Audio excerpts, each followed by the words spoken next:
আমাদের তৃতীয় বাণিজ্য যাত্রার গল্প। পাঠে চন্দনা সান্যাল। সিন্দাবাদের মুখ থেকে গল্প শোনার নেশা শুধু সিন্দাবাদকে নয়, আরো কয়েকজনকে পাগল করে তুলেছিল। তাই সকাল হলেই তারা এসে হাজির হতো সিন্দাবাদের বাড়িতে। সিন্দাবাদেরও মনে হতো তার জীবনে কত ঘটনা ঘটেছে, সেগুলো মানুষকে জানানো তো দরকার। তার মনে কত সময় কত ভয়ঙ্কর কথা মাঝে মাঝে জেগে উঠত, সেগুলো মানুষকে না জানাতে পারলেও মনটাও হালকা হতো না। তাই সেই সব গল্প বলে মনটাকে হালকা করতে চাইল সিন্দাবাদ। পরদিন সিন্দাবাদ যাবার আগে সেই বন্ধুরা এসে হাজির হলো। সিন্দাবাদ এলো একটু পরে। সিন্দাবাদ তার গল্প শুরু করলেন। বললেন, নানা বিপদ আপদের জন্য ভয় হলেও বেশি দিন ঘরে বসতে থাকতে পারলাম না। আবার বাণিজ্য যাত্রার জন্য তৈরি হলাম। শুভ দিন দেখে একদিন হাজির হলাম বালাসোরা বন্দরে। কয়েকজন পরিচিত নাবিকের সঙ্গে দেখা হয়ে গেল। তাদেরই একটি জাহাজে চড়ে আমি রওনা হয়ে গেলাম। বেশ আনন্দে যাত্রা শুরু করলাম, কিন্তু কয়েকদিন পরেই সমুদ্রে উঠল দারুণ ঝড়। আমাদের জাহাজ ডুবুডুবু হলো। ক্যাপ্টেন ছিলেন খুব ওস্তাদ। কোনো রকমে জাহাজ বেঁচে গেল, কিন্তু হারিয়ে ফেলল চলার পথ। কোন দিকে যে চলতে লাগলো তা কেউ জানে না। সবারই মনে ভয় হলো, কিন্তু ভয় হলেও করবার তো কিছু নেই। অবশেষে একটা অচেনা দ্বীপের কাছে এসে জাহাজ থেমে গেল। সেখানেই নোঙর করা হলো, কিন্তু চারিদিকে তাকিয়ে ক্যাপ্টেন বললেন, এখানে নোঙর করা আমাদের ভালো হলো না। জায়গাটা ভালো নয়, অনেক অসভ্য জাতির এখানে বাস। ওরা কখন যে কি করে ফেলবে তার ঠিক নেই। ক্যাপ্টেনের কথা শেষ হতে না হতেই একদল বেটে কালো লোক এসে হুড়মুড় করে জাহাজটাতে উঠে পড়ল। তাদের হাতে তীর ধনুক। ক্যাপ্টেনের কাছে ছিল বন্দুক। বন্দুক চালিয়েও কিছুই হলো না। 2-4 জন মারা গেল বটে, কিন্তু বন্দুকটা ওরা কেড়ে নিল। ভয় দেখে আমাদের নামিয়ে দিল জাহাজ থেকে। তারপর জাহাজটা নিয়ে নিজেরাই চালিয়ে চলে গেল। আমরা নিরুপায় হয়ে দ্বীপের মধ্যে ঘুরে বেড়াতে লাগলাম। কিছুক্ষণ পরই একটা বড় পাকা বাড়ি চোখে পড়লো আমাদের। কৌতূহলী হয়ে ভেতরে ঢুকে পড়লাম। এত বড় বাড়ি, অথচ কোনো লোকজন নেই। আমরা বাইরের মহল ছাড়িয়ে ভেতরের দিকে একটা বড় উঠোনের মতো জায়গায় গিয়ে পড়লাম। অবাক হয়ে দেখলাম উঠোনের এক পাশে একটা বিরাট উনুন জ্বলছে, তাতে গনগনে আগুন, পাশে মাংস পোড়ার লোহার শিক এবং একগাদা মানুষের হাড়গোড় ছড়ানো। কোনো লোক তো সেখানে নেই, কিন্তু ভয়ে আমাদের বুক কাঁপতে লাগলো। ভিতর থেকে হাঁক ডাকের শব্দ শুনতে পেলাম, অথচ কিছু বুঝতে পারলাম না। তখন আমরা পালাবার পথ খুঁজতে লাগলাম, কিন্তু তার আগেই পাশের দরজা খুলে একটা মোটা ভয়ঙ্কর রাক্ষস বেরিয়ে এলো। দেখতে খুব কদাগার, কপালের মাঝখানে একটা মাত্র বড় চোখ। দেখলে ভয়ে বুক কাঁপে। আমরা পালাবার জন্য ছুট দিলাম, কিন্তু আমাদের ক্যাপ্টেন মোটা সোটা, তিনি আমাদের মতো দৌড়ে যেতে পারলেন না। দৈত্যটা তাকে ধরে ফেললো। আমরা দূরে একটু আড়ালে গিয়ে দেখতে লাগলাম ক্যাপ্টেন দৈত্যের কবল থেকে পালাবার জন্য অনেক চেষ্টা করছে, হাত পা ছুটছেন। দৈত্যটা তাকে লম্বা ধারালো শিকটায় বিধিয়ে উনুনের আগুনে পোড়াতে লাগলো। তারপর মাংস হাড়গোড় শুদ্ধ চিবিয়ে চিবিয়ে খেয়ে ফেললো। কি ভয়ঙ্কর সেই দৃশ্য! আমরা চুপি চুপি সেই বাড়ি থেকে বেরিয়ে আসবার চেষ্টা করতে লাগলাম, অথচ খুঁজে কোনো পথ পেলাম না। বাইরে যাবার পথ সব বন্ধ। সেই রাক্ষসপুরী থেকে বেরিয়ে আসবার কোনো উপায় নেই। তখন আমরা অসহায় বোধ করতে লাগলাম। সেদিন আমাদের সেখানেই একটা ঘরে রাত কাটাতে হলো। ভয়ে জড়াজড়ি করে একসঙ্গে শুয়ে রইলাম। কখন ঘুমিয়ে এসেছিল জানি না। পরদিন ভোরবেলায় উঠে দেখি আমাদের মধ্যে একজন লোক নেই। কোথায় গেল সেই লোক? নিশ্চয়ই সে রাক্ষসের পেটে গেছে, কিন্তু কোনো রাক্ষসকে তো দেখতে পেলাম না। তবে ঠিক বুঝতে পারলাম এমনি ভাবে আমাদের সবাইকে একে একে রাক্ষসের পেটে যেতে হবে। তখন আমরা সবাই একজোট হয়ে চিন্তা করতে লাগলাম কি করা যায়। সুযোগ খুঁজতে লাগলাম।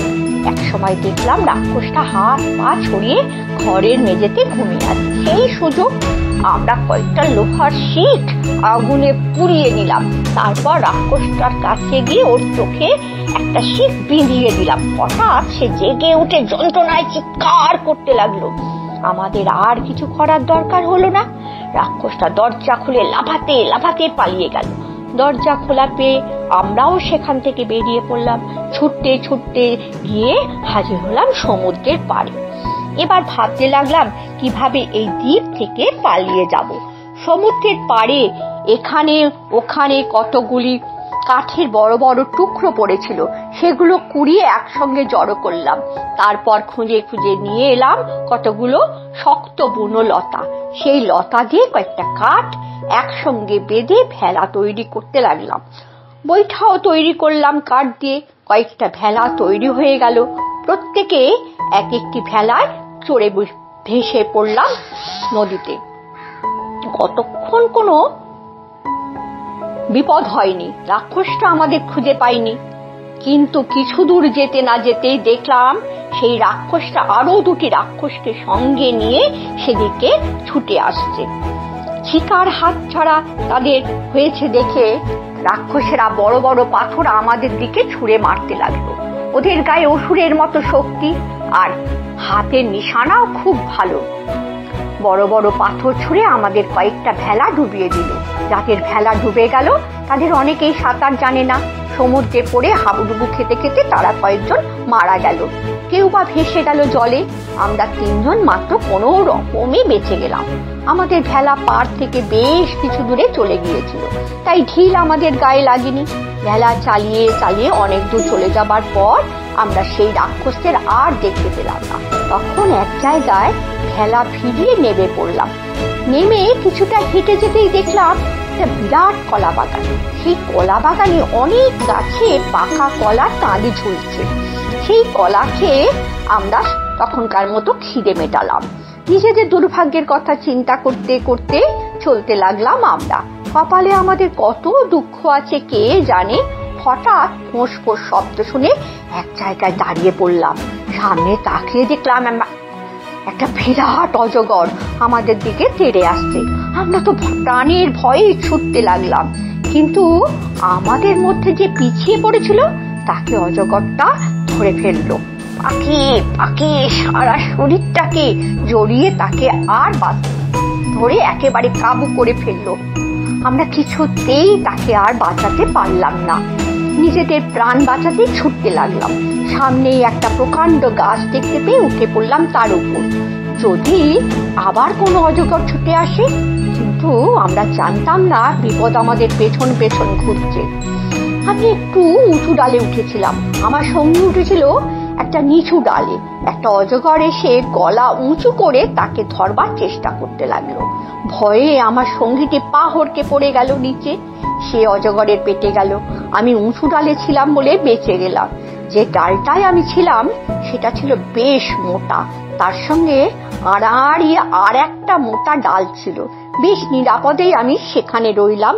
পরদিন ভোরবেলা হতে অজগরটিকে আর দেখতে পেলাম না। নিচে নেমে এলাম। ছোট ছোট কয়েকটি গাছে পাকা ফল দেখতে পেলাম।